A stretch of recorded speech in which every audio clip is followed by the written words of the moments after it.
اہل سنت کا ہے بیڑا پار،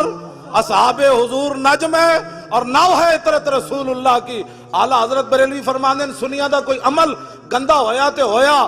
وہ علیحدہ بات ہے، لیکن عقیدے دے لحاظ نہ سنی چھاڑ مار کے قیامت نو نکل جان گے، اس واسطے کہ انہاں دے ایک ہاتھ وچ آل بیت دا دامن ہے، دوسرے ہاتھ وچ صحابہ دا دامن۔ ہاں جی، تے باقی اے تے عقیدہ تو ہو گیا ٹھیک، تے پھر قیامت نو ہوئے گا کی؟ ڈھونڈا ہی کریں گے صدر قیامت کے سپاہی، وہ کس کو ملے جو تیرے دامن میں چھپا ہو۔ بس اے جڑے تسی بیٹھے ہو بھائی تانوں سبحان اللہ نہیں آندی، میں ویسے کدی بھی نہیں کہلا، ایتھے تے کہنا ہے، ایتھے کہنا ہے سبحان اللہ، ایتھے نعرے تحقیق بھی وج کے لانا ہے۔ کوئی سمجھ آ رہی میری گل؟ گل وچ ہو رہے جدو حضرت ابو دجانہ نو حضور نے دتی نا تلوار میدان احد وچ، تے حضرت ابو دجانہ این چلے پہلوانا دی طرح، ان الذی عاہدنی خلیلی ونحن بالصفخ لدى النخیل اللہ قومت دہر فی القیولی اضرب بسیف اللہ والرسول۔ آپ نے فرمایا آج رسول اللہ کو تلوار لئیے تے چھتے بہت ساریاں کھجوراں سن، آج وعدہ کیتا ہے رسول اللہ ان پچھلیاں صفحیں کدی کھڑا نہیں ہونا، اگلیاں صفحیں کھڑے ہو کے اللہ رسول دے دشمنوں وڑ دیا رہنا ہے۔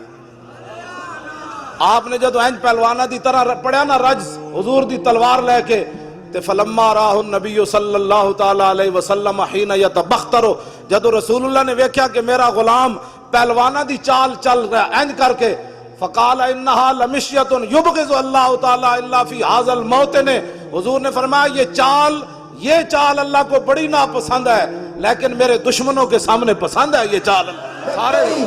سارے زور لاؤ، لبیک پوچھا کرو، لبیک لبیک یا رسول اللہ، لبیک لبیک۔ کوئی صحابہ دے بارے گل کرے یا اہل بیت دے بارے گل کرے، دسا اسلام دیا بنیاداں دی خلاف تو گل کر دیتی، تو کیڑے اسلام دیا گلاں کرنا؟ 20 قسم دے کھانے کھا کے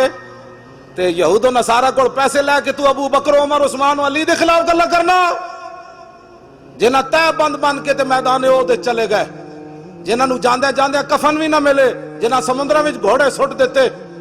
جڑے 3.5 لاکھ لشکر دے سامنے 5000 بندے چلے گئے، کٹے ہوئے بازو نال بھی چلے گئے، نابینے بھی چلے گئے، بدری صحابہ بھی چلے گئے، تو آج صحابہ کے بارے میں بات کرتا ہے؟ ہم جو موجود ہیں ان کے خادم ہمیں گالیاں دے۔